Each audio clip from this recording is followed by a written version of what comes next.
Quer aprender mais sobre astronomia? Primeiro link na descrição.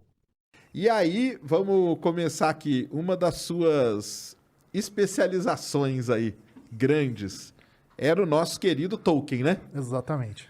Eu não contei a parte acadêmica. A minha parte acadêmica barra hobby é o Tolkien, né? Fiz mestrado e doutorado sobre a obra Sobre do a obra Tolkien. do Tolkien, né, Lá cara? na USP também, Que é um cara sensacional, né? Era, né? Foi, né? Na Pois verdade. é. Não, continua sendo. Tolkien Continua, é eterno, né? sério. Como Eterno, assim? eterno. Cara, eu li O Senhor dos Anéis, o livrão, entendeu? Claro. E todo mundo falava assim, cara, se você passar da página 200, você vai embora.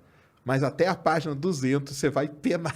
Tem o pessoal que sofre. Assim, é que tá. Mas é o tipo da linguagem, do jeito, do estilo literário um pouco da época que... A gente, assim, tinha cinema já na época, claro, mas muita gente não tinha acesso a cinema, televisão não existia. Então, se você queria criar uma expectativa, uma ambientação na cabeça do leitor, você descrevia o ambiente, você descrevia os personagens, descrevia o ambiente. E outra coisa que o Tolkien é muito importante para ele é a Terra-média. Tem os personagens, né, os magos, os hobbits, não sei o quê, mas tem a Terra-média, o ambiente, o lugar é um personagem também. Sim, né? claro. E o amor dele pela natureza. Então, tudo isso cria essa narrativa que às vezes é um pouco... Parece um pouco devagar, mas se você tiver paciência, vale a pena ter paciência com ela. Vale. Eu falava, cara, vale a pena. Vai lá que vai ficar bom, entendeu? Total. E, cara, ele teve uma ideia sensacional, né? Ele criou um mundo, né? Ele Criou um mundo, né? criou uma mitologia. Bom, ele começou criando as línguas do mundo. Isso aqui Na é verdade, demais. o mundo é uma desculpa para ele desenvolver as línguas, né? Porque é o quê? O estudo dele era sobre línguas. Então... Ele era filólogo, e, na verdade, ele era um historiador barra arqueólogo das línguas, né? Entender como é que as línguas surgem, se desenvolvem, recebem influência uma da outra, se transformam. E isso ele pegando das línguas lá da Idade Média, um pouco antes, né? Da Antiguidade Germânica e Celta, né? Então a gente está falando de Escandinávia, Inglaterra, Irlanda, Escócia, essa região do mundo ali. E quando uma língua evolui, as histórias que são contadas nela evoluem junto, né? Os mitos evoluem junto. Então ele juntou tudo. Você acha que então que ele fez isso aí meio para aplicar o que ele estudava? Total. Foi alguma... Eu acho que sim. É a paixão. De um lado, então, tem essa paixão dele pelas línguas, pelas histórias, e também ele queria criar uma mitologia para a Inglaterra, porque embora a Inglaterra tenha muitas lendas, tem Robin Hood, tem Rei Arthur, não sei o quê, ele falava que não tem uma coisa parecida com a mitologia grega ou a mitologia escandinava que tem, a gente sabe quem são os deuses, qual que é a história, às vezes até o fim do mundo, não sei o quê. A Inglaterra não tinha isso, então ele quis criar uma mitologia para o país dele. Mas acabou virando uma coisa muito maior que isso, no fim das contas. E ele era bem visto lá na Inglaterra com isso? Então, cara, porque aí que tá. O mesmo problema que, às vezes, o acadêmico aqui que quer fazer divulgação sofre, que, você devia estar escrevendo paper, fazendo Isso. pesquisa, aí você tá aí brincando, fazendo historinha com Hobbit, não sei o quê. Ele tinha essa crítica em cima dele, mas ele acabou ficando muito maior que isso, né? Muito, muito acima desse tipo de coisa. Agora que a gente vê nos meios acadêmicos, seja em inglês, seja até um pouquinho no Brasil, do pessoal dar mais valor para ele, inclusive como literatura, e ser estudado na academia e tal. Isso é bacana que tem acontecido recentemente.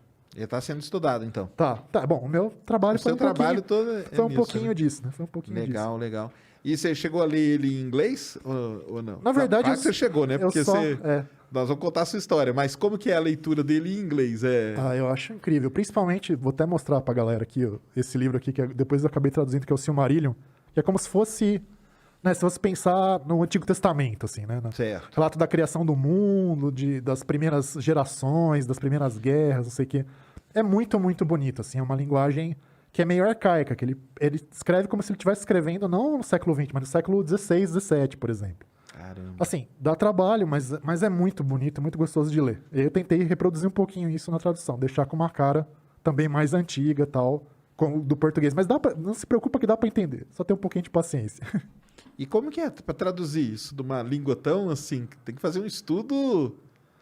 Cara, eu fui meio grande. obsessivo, assim. Eu ficava olhando, por exemplo, eu pegava, às vezes, palavra por palavra, eu me impus a seguinte regra: eu não vou usar nenhuma palavra muito nova.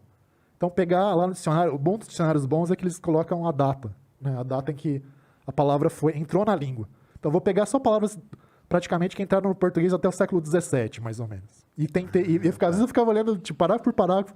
Depois de tempo, você pega o feeling, você saca e vai embora. Mas dá um trabalhinho, mas é muito bacana. Entendi. Mas aí a tradução não pode ser assim, né? tipo, literal e palavra por palavra. Você tem que pegar meio a ideia, você tinha que pegar meio o... Depende. Tem que ter, eu falo assim, tem que ter um conhecimento, porque você já tinha um conhecimento de toda a história do Tolkien, de tudo isso. Sim. Aí, lógico que essa bagagem toda, ela facilita muito na hora que você vai traduzir, né? Livro. Ajuda pra caramba. Assim, e você olhar a obra como um todo, porque a obra é imensa, né? Ela tem... Isso. A gente conhece mais O Senhor dos Anéis, O Hobbit e tal. O Silmarillion é um pouquinho menos conhecido, mas a hora que você pega tudo que ele escreveu e que ele não publicou em vida, é um negócio, assim, gigantesco. Então, essa visão de conjunto ajuda. Outra coisa, assim, é olhar... Porque que nem como eu falei no Silmarillion, além das palavras em si, a ordem delas, Certo. o jeito que uma frase passa para outra tal, ela é bem diferente do inglês moderno. Então, tentar seguir isso para dar um pouquinho dessa estranheza, porque o leitor do inglês hoje, se ele pega, ele vai ler e vai falar, não, isso aqui tá um pouquinho diferente, um pouco estranho.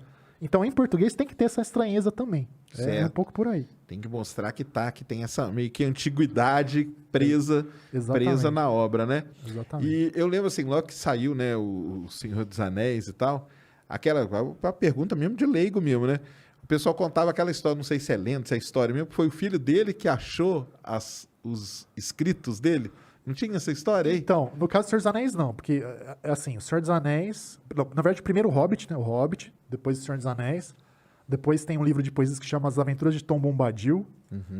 E mais 2 livros que são contos, são curtinhos. Esses aí ele publicou em vida. Ele ainda estava vivo, tal. Foi ele que tomou as decisões editoriais, tudo mais, discutindo com a editora, lógico. Então, até aí tudo bem. Só que aí ele morreu sem conseguir terminar justamente o Silmarillion, que era a grande obra. Ele começou a escrever em 1917 Caramba. e ele morreu em 73 sem terminar. acabar? Só que ele não é que ele não terminar, ele terminou várias vezes, né? Porque ele fazia versões e versões e versões e não chegava em algo que... Primeiro ele não conseguiu publicar, a editora recusou. Depois, quando a editora queria, ele não chegou na versão que para ele ia estar satisfeito. E aí, então, o Christopher, né, que é o filho mais novo, que faleceu faz 2 anos, se não me engano, pegou e editou o Silmarillion. E depois ele começou a editar, um por um, todas as outras obras que estavam lá no baú, que é gigantesco. Então, tem 12 volumes de uma série lá da História da Terra-média, que a gente está traduzindo agora pela primeira vez em português. Ah, é? Que legal. Pois é. Tem vários outros livros póstumos que ele recriou, a mitologia nórdica, o Beowulf, que é um poema lá da Inglaterra medieval também super famoso, enfim.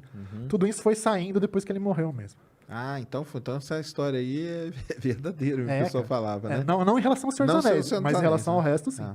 É, porque o Senhor dos Anéis depois ele toma uma proporção gigantesca, né? Porque os hippies ficaram fãs. Você sabia que os Beatles queriam fazer o filme deles, Senhor dos Anéis? Você já viu essa história? Ah, não. O John ia ser o Gollum, Sério? o Paul ia ser o Frodo.